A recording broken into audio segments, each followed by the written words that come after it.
ನಮಸ್ಕಾರ ಫ್ರೆಂಡ್ಸ್. ಕರ್ಣ ಇಂದಿನ ಸಂಚಿಕೆ ಅಂದರೆ 13ನೇ ತಾರೀಕಿಂದು. ಇಲ್ಲಿ ನಿಧಿ ಕಾಲೇಜಿಗೆ ಬಂದಿರ್ತಾಳೆ. ಇಲ್ಲಿ ಸಂಜಯ್ ಕೂಡ ಕಾಲೇಜ್ ಹತ್ರನೇ ಇರ್ತಾನೆ. ನಿಧಿನ ನೋಡ್ಬಿಟ್ಟು ಓಹೋ ಹೋ ಹೋ ಹೋ ಅಂತ ಅಂದ್ಬಿಟ್ಟು ನಿಧಿನ ರೇಗಿಸ್ತಾ ಇರ್ತಾನೆ. ನಿಧಿಗೆ ಅವನ ಮೇಲೆ ಕೋಪನೇ ಇರುತ್ತೆ. ಯಾಕೆಂದರೆ ಕರ್ಣ ಸರ್ಗೆ ರಾಧಿಕಾ ರಾಖಿ ಕಟ್ಟಬೇಕಾದ್ರೆ ಬೇಕು ಅಂತ ಕೈ ತಗಳಿಸ್ಬಿಟ್ಟು ರಾಖಿನ ಬೆಂಕಿಗೆ ಬೀಳಿಸಿರ್ತಾಳೆ. ದೀಪಕ್ಕೆ ಬೀಳಿಸ್ಬಿಟ್ರೆ ಸುಟ್ಟೋಗ್ಬಿಡುತ್ತಲ್ಲ, ಅದು ನಿಧಿಗೆ ಕರ್ಣನ ಮೇಲೆ ಕೋಪ ಇದ್ದೇ ಇರುತ್ತೆ. ಆವಾಗ ನಿಧಿನ ಅವನು ರೇಗಿಸ್ತಾ ಇರ್ತಾನೆ. ಕರ್ಣ ನಿಧಿನ ರೇಗಿಸ್ತಾ ಇರ್ತಾನೆ. ರೇಗಿಸ್ತಿರ್ಬೇಕಾದ್ರೆ ನಿನ್ನ ಪಾಡು ನೀನು ಸುಮ್ಮನೆ ಇದ್ಬಿಟ್ರೆ ಒಳ್ಳೇದು, ನೀನು ನಮ್ಮ ಸುದ್ದಿಗೆ ಬರಬೇಡ ನೀನು ಅಂತ ಹೇಳ್ಬಿಟ್ಟು ನಿಧಿಗೆ ಹೇಳ್ತಾನೆ. ನಾನು ನಿನ್ನ ಸುದ್ದಿಗೆ ಏನು ಬಂದಿಲ್ವಲ್ಲ, ನಾನು ನಿನ್ನೇನು ಮಾತಾಡ್ಸಿಲ್ವಲ್ಲ. ಕರ್ಣ ಸರ್ಗೆ ರಾಖಿ ಕಟ್ದಂಗೆ ನೀನು ರಾಖಿನ ದೀಪಕ್ಕೆ ಬೇಕು ಅಂತ ಬೀಳಿಸಿದೆ, ನನಗೆ ಗೊತ್ತಿಲ್ವ ಇದು ಅಂತಂದಾಗ, ನಾನು ಬೇಕು ಅಂತ ಬೀಳ್ಸೋದನ್ನ ಏನು ಬೀಳ್ಸೋದು ಅದೆಲ್ಲ ನಿನಗೆ ಯಾಕೆ, ಇದು ನಮ್ಮನೆ ವಿಷಯ, ಇದಕ್ಕೂ ನಿನಗೂ ಏನು ಸಂಬಂಧ ಇದೆ, ನೀನು ಮಾತಾಡೋಷ್ಟೇನಿಲ್ಲ ಅಂತ ಹೇಳ್ಬಿಟ್ಟು ಸಂಜಯ್ ನಿಧಿಗೆ ಹೇಳ್ತಾನೆ. ಅವಾಗ ಹೌದಾ, ನೀನು ರಾಧಿಕಾ ಕೈಯಲ್ಲಿ ರಾಖಿ ಕಟ್ಟಿಸ್ಬಾರ್ದು ಅಂದ್ಬಿಟ್ಟು ಕರ್ಣ ಸರ್ಗೆ ಆ ಥರ ಮಾಡ್ದಲ್ಲ, ಇವಾಗ ನೋಡು ಕರ್ಣ ಸರ್ಗೆ ಹೆಂಗೆ ರಾಖಿ ಕಟ್ತಾರೆ ಅಂದ್ಬಿಟ್ಟು ನೋಡು ಅಂದಾಗ, ಏನು ಹೇಳ್ತಾ ಇದೆಯಾ ನೀನು ಅಂದಾಗ, ನಾನೇನು ಹೇಳಲ್ಲ, ಪಿಕ್ಚರ್ ಅಭಿ ಬಾಕಿ ನೋಡು ಅಂತ ಅಂದ್ಬಿಟ್ಟು ಹೇಳ್ತಾರೆ ನಿಧಿ. ಅವಾಗ ಸರಿ ಅಂದ್ಬಿಟ್ಟು ಅಲ್ಲೊಬ್ಬರು ಪಾಪು ಓಡಿ ಬರ್ತಾರತ್ತೆ. ಕರ್ಣ ಸಾರ್ ಅಂತ ಒಂದು ಮಗು ಓಡಿ ಬಂದು ರಾಖಿ ಕೈಲಿ ಹಿಡ್ಕೊಂಡಿರ್ತದೆ. ಕರ್ಣ ಅವ್ರು ನೋಡ್ಬಿಟ್ಟು ಕರ್ಣ ಅಲ್ಲಿ ಬರ್ತಾರೆ. ಅವಾಗ ಕರ್ಣ ಅವ್ರು ಮಗು ನೋಡ್ಬಿಟ್ಟು ಅಲ್ಲೇ ಕೂತ್ಕೊತಾರೆ. ನೋಡಿಕೊಂಡು ಆಮೇಲೆ ಆ ಮಗು ತಾಯಿ ಮಗುನ ಎತ್ಕೊತಾರೆ. ಸರ್ ನಮಸ್ಕಾರ ಸರ್, ಇವತ್ತು ಈ ಮಗು ಇರಬೇಕು ಅಂದರೆ ಕಾರಣ ನೀವೇ ಸರ್. ಅವತ್ತು ನಾನು ಡಿಲಿವರಿ ಆಗ್ಬೇಕಾದ್ರೆ ತುಂಬ ಕಷ್ಟ ಆದಾಗ ಈ ಮಗುನ ಕಾಪಾಡಿದವ್ರು ನೀವೇ ಸರ್. ಇವತ್ತು ನಾನು ನನ್ನ ಮಗು ಚೆನ್ನಾಗಿದ್ವಿ ಅಂದರೆ ಅದು ಕಾರಣ ನೀವೇ ಸರ್. ನೀವು ನನ್ನ ಅಣ್ಣನ ಥರ ಇದ್ದೀರಾ, ನಾನು ಈ ರಾಖಿ ಕಟ್ಲಾ ಅಂತ ಅಂದ್ಬಿಟ್ಟು ಕೇಳ್ತಾಳೆ ಆ ಅಮ್ಮ. ಕರ್ಣ ಆಯಿತು ಅಂತ ಅಂದ್ಬಿಟ್ಟು ಕಟ್ಟಿಸ್ಕೊತಾರೆ, ರಾಖಿ ಕಟ್ತಾರೆ ಖುಷಿಯಾಗಿ. ಇವನು ಸಂಜಯ್ ನೋಡಿಕೊಂಡು ಕೋಪ ತಡೆಯೋಕ್ಕಾಗಲ್ಲ, ಹಂಗೆ ಆಗ್ತಿರುತ್ತೆ. ನಿಧಿ ಖುಷಿಯಾಗೇ ಇರ್ತಾಳೆ. ಯಾಕೆಂದರೆ ಇದೆಲ್ಲ ನಿಧಿನೇ ತಯಾರು ಮಾಡಿರ್ತಾಳೆ ಎಲ್ಲ ಪ್ರತಿಯೊಂದೂ. ಸರಿ ಅಂದ್ಬಿಟ್ಟು ಅಲ್ಲಿ ಬೇರೆ ಸ್ಟೂಡೆಂಟ್ಸ್ ಎಲ್ಲನೂ ಬಂದ್ಬಿಟ್ಟು ಆಮೇಲೆ ಇವನು ಹೋಗ್ತಾ ಇರ್ತಾನೆ ಸಂಜಯ್. ಇರಿ ಸರ್ ಸಂಜಯ್, ಯಾಕೆ ಹೋಗ್ತಾ ಇದ್ದೀರಾ, ಇನ್ನೂ ಇದೆ, ನೀವು ಸ್ವಲ್ಪ ಟ್ರೈಲರ್ ನೋಡ್ಕೊಂಡು ಹೋಗ್ಬಿಟ್ರೆ ಹೆಂಗೆ, ಅದೇ ಪಿಕ್ಚರ್ ನೋಡ್ಬೇಕಲ್ವ, ಇರಿ ಸ್ವಲ್ಪ ಅಂತ ಅಂದ್ಬಿಟ್ಟು ಅಂತಾಳೆ. ಆವಾಗ ಇನ್ನೊಂದು ಸ್ವಲ್ಪ ಜನ ಸ್ಟೂಡೆಂಟ್ಸು ಓಡಿ ಬಂದು ಕರ್ಣ ಸರ್ಗೆ ರಾಖಿ ಕಟ್ತಾರೆ. ಅವರೆಲ್ಲರಿಗೂ ಗಿಫ್ಟ್ ಕೊಡ್ತಾರೆ ಕರ್ಣ ಸರು. ಎಲ್ಲರೂ ರಾಖಿ ಕಟ್ತಾ ಇರ್ಬೇಕು, ನೋಡ್ತಾ ಇರ್ತಾನೆ ಇವ್ನು ನಿಂತ್ಕೊಂಡು. ಒಂದು ರಾಖಿ ಕಟ್ಟಬಾರ್ದು ಅಂತ ನೀವು ಮಾಡೋಕ್ಕೆ ಹೋದ್ರಲ್ಲ, ಇವಾಗ ಎಷ್ಟು ಜನ ರಾಖಿ ಕಟ್ತಿದ್ದಾರೆ, ಇವ್ರನ್ನೆಲ್ಲ ನಿಲ್ಲಿಸೋಗಿ ನೋಡೋಣ ನಿಮ್ಮ ಕೈಲಾದರೆ ಅಂತ ಹೇಳ್ಬಿಟ್ಟು ನಿಧಿ ಹೇಳ್ತಾಳೆ. ಅವಾಗ ಅವನೇನು ಮಾತಾಡಲ್ಲ. ನಿನಗಿದೆ, ನೀನು ಎಲ್ಲ ವಿಷಯದಲ್ಲೂ ನಮ್ಮ ಮನೆಗೆ ಮೂಗು ತೂರಿಸ್ಕೊಂಡು ಎಲ್ಲರ ವಿಷಯದ್ದು ಬರ್ತಾಯಿದ್ಯಾ, ಅದರಲ್ಲೂ ಕರ್ಣನ ವಿಷಯಕ್ಕೆ ನೀನು ಪ್ರತಿಯೊಂದರಲ್ಲೂ ಎಂಟ್ರಿ ಆಗ್ತಾಯಿದ್ಯಾ, ನಿನಗೆ ಅಂತ ಹೇಳ್ಬಿಟ್ಟು ಸಂಜಯ್ ಹೇಳ್ತಾನೆ. ಅವಾಗ ಅವಳೇನು ಮಾತಾಡಲ್ಲ, ಹೋಗ್ತಾ ಇರ್ತಾನೆ. ಹೋಗ್ಬಿಡಿ, ಇನ್ನೊಬ್ಬರು ಇಂಪಾರ್ಟೆಂಟ್ ಗೆಸ್ಟ್ ಬರ್ತಾ ಇದ್ದಾರೆ, ಅವ್ರನ್ನ ನೋಡ್ಬಿಟ್ಟು ಹೋಗ್ಬಿಡಿ ಅಂತ ಹೇಳ್ಬಿಟ್ಟು ನಿಧಿ ಹೇಳ್ತಾಳೆ. ಅವಾಗ ನೋಡಿದ್ರೆ ಕರ್ಣ ಅಲ್ಲೇ ನಿಂತಿರ್ತಾರೆ. ಎಲ್ಲರೂ ರಾಖಿ ಕಟ್ತಾ ಇರೋದ್ರಿಂದ ಕರ್ಣಂಗೆ ತುಂಬ ಖುಷಿ ಆಗುತ್ತೆ. ಅವಾಗ ಸರಿ ಅಂದ್ಬಿಟ್ಟು ಕರ್ಣ ಅಲ್ಲೇ ನಿಂತಿರ್ತಾರೆ. ಹಿಂದೆಯಿಂದ ಕರ್ಣನ ಕಣ್ಣು ಮುಚ್ತಾರೆ ಒಬ್ರು ಬಂದು. ಅವಾಗ ನೋಡ್ತಾರೆ ಕರ್ಣ, ರಾಧಿಕಾ ಅಂತಾರೆ. ಹಾಂ ಅಣ್ಣ ಅಂತ ಅಂದ್ಬಿಟ್ಟು ರಾಧಿಕಾ ಹೇಳ್ತಾಳೆ. ಅವಾಗ ಆಮೇಲೆ ರಾಧಿಕಾ, ಅಣ್ಣ ನಿಮಗೆ ಮನೇಲಿ ರಾಖಿ ಕಟ್ಟೋಕ್ಕಾಗಲಿಲ್ಲ ಅಣ್ಣ, ಅದಕ್ಕೋಸ್ಕರ ನನಗೆ ಮನ್ಸಿಗೆ ತುಂಬಾ ಬೇಜಾರಾಯಿತು, ಅದಕ್ಕೆ ಇಲ್ಲಿ ಬಂದು ರಾಖಿ ಕಟ್ತಾಯಿದ್ದೀನಿ, ಕಟ್ಲ ಅಣ್ಣ ಅಂದಾಗ, ಕಟ್ಟಮ್ಮ ಅಂತ ಅಂದ್ಬಿಟ್ಟು ಕರ್ಣ ಹೇಳ್ತಾನೆ. ರಾಖಿ ಕಟ್ತಾಳೆ ರಾಧಿಕಾ. ಅವಾಗ ಅವ್ನು ಖುಷಿಯಾಗಿ ಅವಳು ಗಿಫ್ಟ್ ಕೊಡ್ತಾನೆ. ಇದನ್ನು ಸಂಜಯ್ ನೋಡ್ತಿರ್ತಾನೆ. ನೋಡ್ಬಿಟ್ಟು ಕೋಪ ಮಾಡ್ಕೊಂಡು ಅಲ್ಲಿಂದ ಹೋಗ್ಬಿಡ್ತಾನೆ. ಇವಳೇ ಮಾಡ್ತಾರೆ ಇದನ್ನೆಲ್ಲ, ಹೆಂಗಾನ ಮಾಡಿ ಇವಳಿಗೆ ಒಂದು ಬ್ರೇಕ್ ಹಾಕಲೇಬೇಕು ನಾವು ಅಂತ ಅಂದ್ಬಿಟ್ಟು ಯೋಚನೆ ಮಾಡ್ಕೊಂಡು ಹೋಯ್ತಾನೆ ಸಂಜಯ್. ಆವಾಗ ರಾಧಿಕಾ ರಾಖಿ ಕಟ್ಟಿದ್ಮೇಲೆ, ತುಂಬ ಥ್ಯಾಂಕ್ಸ್ ರಾಧಿಕಾ, ಇಲ್ಲಿ ಗಂಟ ಬಂದು ನಂಗೆ ರಾಖಿ ಕಟ್ಟಿದೆಯಲ್ಲ ಅಂತಂದ್ಬಿಟ್ಟು ಕರ್ಣ ಹೇಳ್ತಾರೆ. ಅವಾಗ ರಾಧಿಕಾ, ಅಣ್ಣ ಇದೆಲ್ಲ ನಂದಲ್ಲ ಕಣ್ಣಣ್ಣ, ಇದೆಲ್ಲನೂ ನಿಧಿ ಮಾಡಿದ್ದು, ಈ ಎಲ್ಲ ತಯಾರಿನೂ ನಿಧಿಗೆ ಸೇರಬೇಕು, ನಿಧಿನೇ ನಮ್ಮನ್ನೆಲ್ಲರಿಗೂ ಬರೋ ಕಾರಣ ಆಗಿರೋದು ಅಂತಂದಾಗ, ಹೌದಾ ನಿಧಿನ ಅಂದಾಗ, ಎಲ್ಲಿ ಅಂತಾಗ ದೂರದಲ್ಲಿ ನಿಂತಿರ್ತಾರೆ. ಅವಾಗ ರೋಸಿ ಕೂಡ ಅಲ್ಲೇ ಇರ್ತಾರೆ. ಕರ್ಣ ನೀನು ತುಂಬ ಖುಷಿಯಾದ, ಇವಾಗ ಎಷ್ಟು ಜನ ನಿಂಗೆ ರಾಖಿ ಕಟ್ಟಿದ್ರಲ್ವ, ತುಂಬ ಖುಷಿಯಾದೆ ಅಲ್ವಾ ನೀನು ಅಂದ್ಬಿಟ್ಟು, ರಾಧಿಕಾ ನಿಮ್ಗಿಂತ ಅಣ್ಣ ಸಿಗೋಕ್ಕೆ ನೀನು ಪುಣ್ಯ ಮಾಡಿದ್ದೀಯ ರಾಧಿಕಾ, ಇಂಥ ಅಣ್ಣ ಎಲ್ರಿಗೂ ಸಿಗಲ್ಲ ಅಂತ ರೋಸಿ ಬಂದು ಕರ್ಣನ ಬಗ್ಗೆ ಹೊಗಳ್ತಾ ಇರ್ತಾರೆ. ನನ್ನ ಅಣ್ಣ ಯಾವತ್ತಿದ್ದು ಗ್ರೇಟ್ ಅಂತ ರಾಧಿಕಾ ಕೂಡ ಹೇಳ್ತಾಳೆ. ಅವಾಗ ಸರಿ ಅಂದ್ಬಿಟ್ಟು ನಿಧಿ ಹೇಳಿರ್ತಂತ ಅಂದಾಗ ಕರ್ಣ ಸುತ್ತ ಹುಡುಕ್ತಾನೆ. ನಿಧಿ ಒಂದು ಗೋಡೆ ಹತ್ರ ಕದ್ದು ನಿಂತ್ಕೊಂಡು ನೋಡ್ತಾ ಇರ್ತಾರೆ ಪಾಪ ಎಲ್ಲನೂ. ಕರ್ಣ ಸರ್ ಖುಷಿಯಾಗಲಿ ಅಂತ ಹೇಳ್ಬಿಟ್ಟು, ಅವಾಗ ಸರಿ ಅಂತ ಹೇಳ್ಬಿಟ್ಟು ಕರ್ಣ ಬಂದ್ಬಿಟ್ಟು ನಿಧಿ ಹತ್ರ ಬರ್ತಾರೆ. ಬಂದ್ಬಿಟ್ಟು ನಿಧಿ ಇನ್ನೇನು ಮುಂದಕ್ಕೆ ಮೂವ್ ಆಗಬೇಕು ಅಷ್ಟರಲ್ಲಿ ನಿಧಿ ಕೈ ಹಿಡ್ಕೊತಾರೆ. ಕೈ ಹಿಡ್ಕೊಂಡಿದ್ದ ತಕ್ಷಣ ಅವಳಿಗೆ ಶಾಕ್ ಆಗುತ್ತೆ.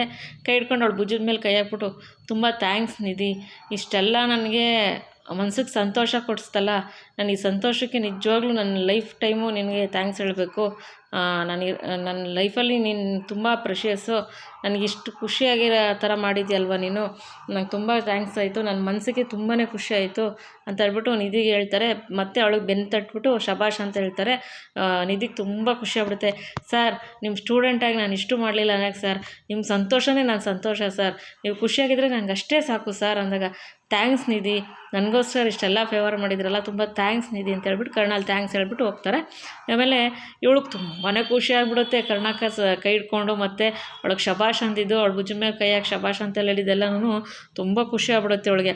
ಕರ್ಣ ಸರ್ ನನ್ನನ್ನು ಮಾತಾಡ್ಸಿದ್ರ, ನನ್ನ ಹತ್ರ ಬಂದು ಮಾತಾಡಿದ್ರ ಕರ್ಣ ಸರ್ ಅಂತ ತುಂಬ ಖುಷಿ ಪಡ್ತಾ ಇರ್ತಾಳೆ. ಸೊ ತುಂಬ ಖುಷಿ ಪಡ್ಕೊಂಡು ಮುಂದಕ್ಕೆ ಹೋಗ್ತಾ ಇರ್ತಾಳೆ. ಸಂಜೆ ಇರ್ತಾನೆ.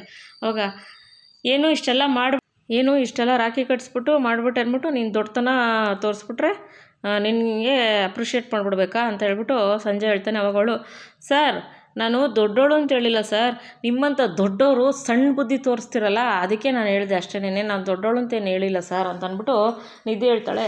ನೀನೇನು ಮಾತಾಡ್ತಿದ್ದೀಯ ಅಂತ ನಿನಗೆ ಗೊತ್ತಿದೆಯಾ ಅಂತ ಅಂದ್ಬಿಟ್ಟು ಅಂದಾಗ, ನಾನೇನು ಮಾತಾಡ್ತಿದ್ದೀನಿ ಸರ್, ನಾನೇನು ಮಾತಾಡ್ತಾ ಇಲ್ವಲ್ಲ, ನಿಮ್ಮಂಥವ್ರು ದೊಡ್ಡವ್ರದ ದಟ್ಟತನ ನೋಡಿ ನನಗೂ ಕೂಡ ಸಾಕಾಗಿದೆ, ಅದಕ್ಕೆ ಹೇಳಿದೆ ಅಷ್ಟೇನೆ. ನಾನು ಕರ್ಣ ಸರ್ ಬೆನ್ನಿಂದ ನೀವು ಚೂರಿ ಹಾಕ್ಕೊಂಡು ಕರ್ಣ ಸರ್ ಸುತ್ತ ನೀವೇನೇನು ಮಾಡ್ತಿದ್ದೀರ ಅಂತೆಲ್ಲ ನನಗೆ ಗೊತ್ತಿದೆ, ಇದನ್ನೆಲ್ಲ ನನಗೆ ಹೇಳಕ್ಕೆ ಬರಬೇಡಿ ನೀವು, ನಿಮ್ಮ ದೊಡ್ಡತನ ಎಲ್ಲ ನಾನು ನೋಡಿದ್ದೀನಿ ಅಂತ ಹೇಳ್ಬಿಟ್ಟು ಸಂಜೆಗೆ ನಿಧಿ ಹೇಳ್ತಾಳೆ.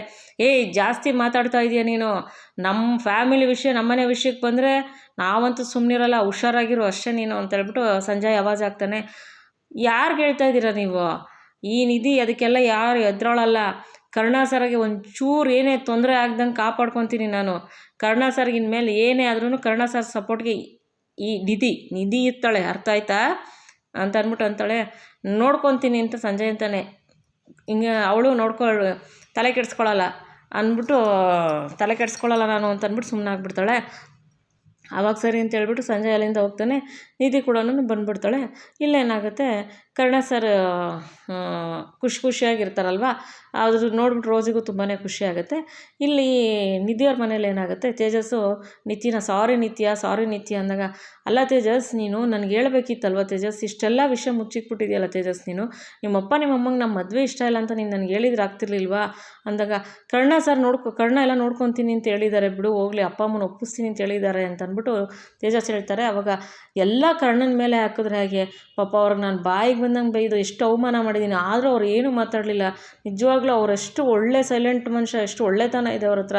ನಿನ್ನಿಂದ ಮಾಡಿದ ತಪ್ಪಿಗೆ ನಾನು ಅವ್ರನ್ನ ಬೈಸ್ಕೊಂಡು ಪಾಪ ಸುಮ್ಮನೆ ಇದ್ಬಿಟ್ಟಿದ್ರು, ಏನೋ ಮಾತಾಡ್ದಂಗೆ ಅವರೆಷ್ಟು ಒಳ್ಳೆಯವರು. ನನಗೆ ಬೇಜಾರಾಗ್ತಾಯಿದೆ, ನಾನು ಹಿಂಗೆಲ್ಲ ಬೈದ್ಬಿಟ್ನಲ್ಲ ಕರ್ಣ ಅವ್ರನ್ನ ಅಂತ ನನ್ನ ಮೇಲೆ ಬೇಜಾರಾಗ್ತಾಯಿದೆ. ಅಲ್ಲ ತೇಜಸ್, ನೀನು ಅಟ್ಲೀಸ್ಟು ಶಾಂತಿಗೇನಾದರೂ ನಿಮ್ಮ ಅಪ್ಪ ನಿಮ್ಮ ಅಮ್ಮಂಗೆ ಈ ಮದುವೆ ಇಷ್ಟ ಇಲ್ಲ ಅಂತ ಗೊತ್ತಿದ್ರೆ ಎಂಗೇಜ್ಮೆಂಟ್ ಆಗೋಕ್ಕೆ ಬಿಡ್ತಿರಲಿಲ್ಲ. ಶಾಂತಿ ತುಂಬ ನೊಂದ್ಕೊತಾಳೆ ನಮ್ಮ ಅಜ್ಜಿ, ಅರ್ಥ ಆಯ್ತಾ? ನೀನು ಅಟ್ಲೀಸ್ಟ್ ಅಜ್ಜಿಗೆ ಬೇಡ, ಅಜ್ಜಿ ನೊಂದ್ಕೊತಾರೆ ಅಂತ ಗೊತ್ತಿತ್ತು ತಾನೇ, ನನಗೆ ಹೇಳ್ಬೇಕಿತ್ತು ನೀನು.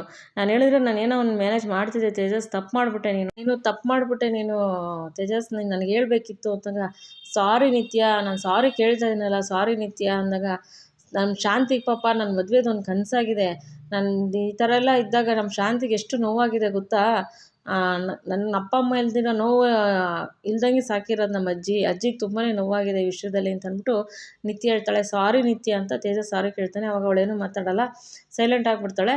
ಅವಾಗ ಸರಿ ಅಂದ್ಬಿಟ್ಟು ನಿಧಿ ಮನೆಗೆ ಬರ್ತಾಳೆ. ನಿಧಿ ಮನೆಗೆ ಬಂದಿದ ತಕ್ಷಣ, ಬೇಗ ರೆಡಿಯಾಗಿ ನಿಧಿ ಅಂತ ಅಂದ್ಬಿಟ್ಟು ಅಜ್ಜಿ ಹೇಳ್ತಾರೆ. ಅವಾಗ ಯಾಕೆ ಅಜ್ಜಿ ಅಂದಾಗ, ಇಲ್ಲಿಗೆ ಯಾಕೆ ಅಂತ ಒಳ್ಳೆ ಕೆಲ್ಸಕ್ಕೆ ಹೋಗ್ಬೇಕಾದ್ರೆ ಕೇಳಬಾರ್ದು, ದೇವರು ಆಶೀರ್ವಾದ ಇರುತ್ತೆ, ನಾವು ಹೋಗ್ಬೇಕು ಅಷ್ಟೇನೆ ಅಂತ ಹೇಳ್ಬಿಟ್ಟು ಶಾಂತಿ ಅಜ್ಜಿ ಹೇಳ್ತಾರೆ. ಅವಾಗ ಸರಿ, ಏನಕ್ಕೆ ಅಂತ ಹೇಳ್ದಲ್ಲಿದ್ರೆ ನಾನು ಹೆಂಗೆ ಬರೋದು ಅಂದಾಗ, ಕರ್ಣನ ಮನೆಗೆ ಹೋಗ್ತಾ ಇದ್ದೀನಿ ನಾನು, ನೀನು ಬರಲ್ವಾ? ಹಂಗಾದ್ರೆ ಬೇಡ ಬಿಡು, ನಾನೇ ಹೋಗ್ತೀನಿ ಅಂತ ಅಂದ್ಬಿಟ್ಟು ಅಂದಾಗ, ಕರ್ಣ ಸರ್ ಮನೆಗೆ ಯಾಕೆ? ನೀನು ನಿಜವಾಗ್ಲೂ ಕರ್ಣ ಸರ್ ಮನೆಗೆ ಹೋಗ್ತಾ ಇದೆಯಾ ಶಾಂತಿ ಅಂತಂದ್ಬಿಟ್ಟು ಕೇಳ್ತಾಳೆ ನಿಧಿ. ಹ್ಞೂ ಕಣೆ, ಕರ್ಣ ಸರ್ ಮನೆಗೆ ಹೋಗ್ತಾ ಇರೋದು. ಕರ್ಣರ ಅಜ್ಜಿ ಆಲ್ಕವ್ವ ನನ್ನನ್ನು ಇನ್ವೈಟ್ ಮಾಡಿದ್ದಾಳೆ ಹಬ್ಬಕ್ಕೆ, ಕರೆದಿದ್ದಾಳೆ, ಬಾ ಹೋಗೋಣ. ನೀನು ಬರ್ತೀಯಾ ಬರಲ್ವ ಹೇಳಿ ಇವಾಗ? ನೀನು ಬಂದಿಲ್ಲ ಅಂದರೆ ನಾನು ನಿತ್ಯನ ಕರ್ಕೊಂಡು ಹೋಗ್ತೀನಿ, ನಿತ್ಯ ಬರ್ತಾಳೆ. ನಿಧಿ ಬರಲ್ವಂತೆ, ಬಾ ನಿತ್ಯ ನೀನೇನೆ ಅಂತ ಅಂದ್ಬಿಟ್ಟಂದಾಗ, ಅಜ್ಜಿ ಬೇಡ, ನಾನು ಬರ್ತೀನಿ, ನೀನು ಬಿಟ್ಬಿಟ್ಟು ನಾನು ಇರ್ತೀನ, ನೀನು ನನ್ನ ಮುದ್ದು ಅಜ್ಜಿ ಅಲ್ವಾ, ನೀನು ಬಿಟ್ಬಿಟ್ಟು ಯಾವತ್ತಾನ ನಾನು ಇದ್ದೀನಾ? ನಾನು ಬರ್ತೀನಿ ಅಜ್ಜಿ ನಿನ್ನ ಜೊತೆ, ನಿನಗೆ ನಾನು ಅಂದರೆ ಎಷ್ಟು ಇಷ್ಟ ಅಂತ ಗೊತ್ತು, ನನಗೆ ನೀನು ಅಂದರೆ ಎಷ್ಟು ಇಷ್ಟ ಅಂತ ಗೊತ್ತಲ್ವಾ, ನಾನೇ ಬರ್ತೀನಿ ಬಿಡು ಅಂತ ಅಂದಾಗ ನಿತ್ಯ ಬರ್ತಾಳೆ. ಅವಾಗಲ್ಲಿ ಏನು ಶಾಂತಿ ಅಂದಾಗ, ಬಾರೆ ಕರ್ಣನ ಮನೆಗೆ ಹೋಗಿ ಬರೋಣ, ಆಲ್ಕವ ಎಲ್ಲರೂ ಹಬ್ಬಕ್ಕೆ ಕರೆದಿದ್ದಾಳಲ್ವ ಬಾ ಅಂದಾಗ, ಇಲ್ಲ ಶಾಂತಿ ನಾನು ಬರಲ್ಲ, ನೀನು ನಿಧಿನ ಕರ್ಕೊಂಡೋಗು, ನಾನು ಮನೇಲಿರ್ತೀನಿ, ಇವತ್ತು ನಡೆದಿದ್ದ ವಿಷಯದಲ್ಲಿ ನಂಗೆ ತುಂಬಾ ಬೇಜಾರಾಗಿದೆ, ನಾನು ಬರಲ್ಲ ಅಂತ ಹೇಳ್ಬಿಟ್ಟು ನಿತ್ಯ ಹೇಳ್ತಾಳೆ. ಅವಾಗ ಸ್ವಲ್ಪ ಸಮಾಧಾನ ಆಗುತ್ತೆ, ಬಾರೆ ಹೋಗೋಣ ಅಂತಂದ್ಬಿಟ್ಟು ಅಜ್ಜಿ ಕರೀತಾರೆ. ಇಲ್ಲ ಶಾಂತಿ, ನಾನು ಸ್ವಲ್ಪ ಮನೇಲಿ ಒಬ್ಬಳೇ ಇರಬೇಕು, ದಯವಿಟ್ಟು ನಾನು ಹೆಣ್ಕು ಕರಿಬೇಡ ಪ್ಲೀಸ್, ಅರ್ಥ ಮಾಡ್ಕೋ ಶಾಂತಿ ಅಂತ ಅಂದ್ಬಿಟ್ಟು ನಿತ್ಯ ಹೇಳ್ತಾಳೆ.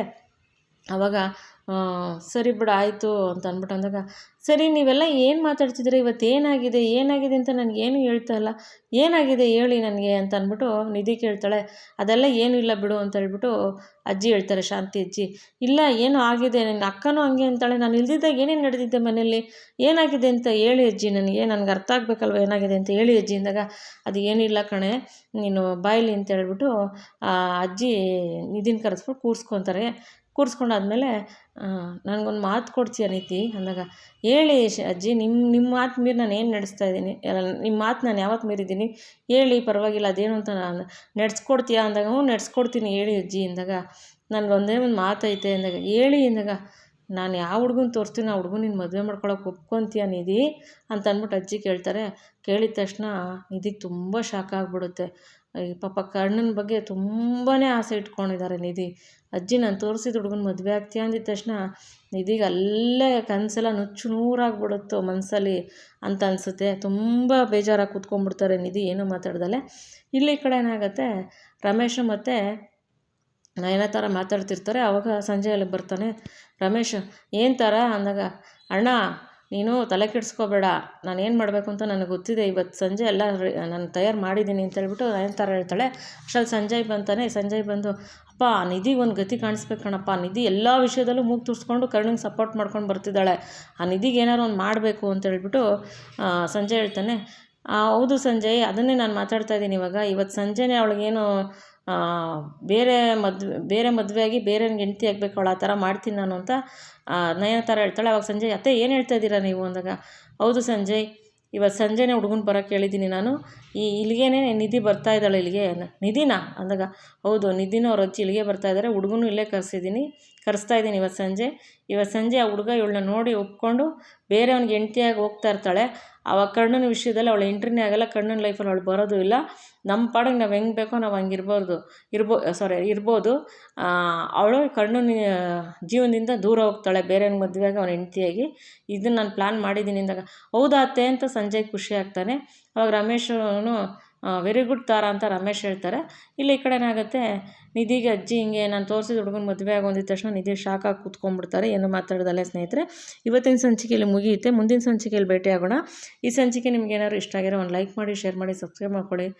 ಪ್ಲೀಸ್ ವಿಡಿಯೋ ನೋಡಿ ಸಪೋರ್ಟ್ ಮಾಡಿ ಅಂತ ಕೇಳ್ಕೊತೀನಿ. ಯಾರ್ಯಾರು ವಿಡಿಯೋ ನೋಡಿದ್ರೆ ಸಪೋರ್ಟ್ ಮಾಡಿದ್ರೆ ಎಲ್ರಿಗೂ ತುಂಬ ಧನ್ಯವಾದಗಳು ಸ್ನೇಹಿತರೆ.